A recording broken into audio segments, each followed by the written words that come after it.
For today's video mga idol, ayan, feeding time muna tayo sa ating mga alagang manok. At habang nagpapakain ako sa ating mga alaga, shout out muna dyan sa aking mga family, friends, solid supporters, followers at sa mga non-followers, shout out po sa inyong lahat. Ayan. At sa mga hindi pa nakapalo, pakipalo naman po para updated po kayo sa aking mga panibagong video.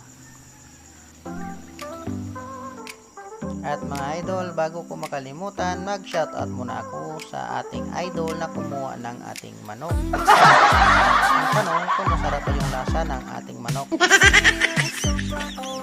Kailan yan mga idol, kahit na wala tayo ng manok, sigad na po bahala sa kumuha ng ating manok. Ayan.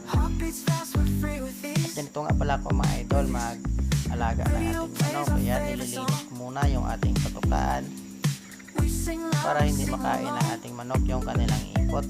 Ayan, dahil pag nakahalo yung ipot ng ating manok sa kanilang patuka at ang kain nila ito, ay yan po yung dahilan na nagkasakit yung ating mga manok mga idol. At alam nyo ba mga idol na ito rin yung dahilan ng pagkalambernek ng leg ng ating mga manok. Ayan, yung pagtuka ng maruming pagkain o yung pagtuka ng kanilang ipot at yung pag-inom ng maruming tubig. Kaya ugaliin natin mga idol na linisin po yung ating kulungan at patukaan ng ating mga manok at siguraduhin malinis po yung kanilang tubig na iniinom para iwasan po natin mga idol yung pagkasakit ng ating mga alagang manok.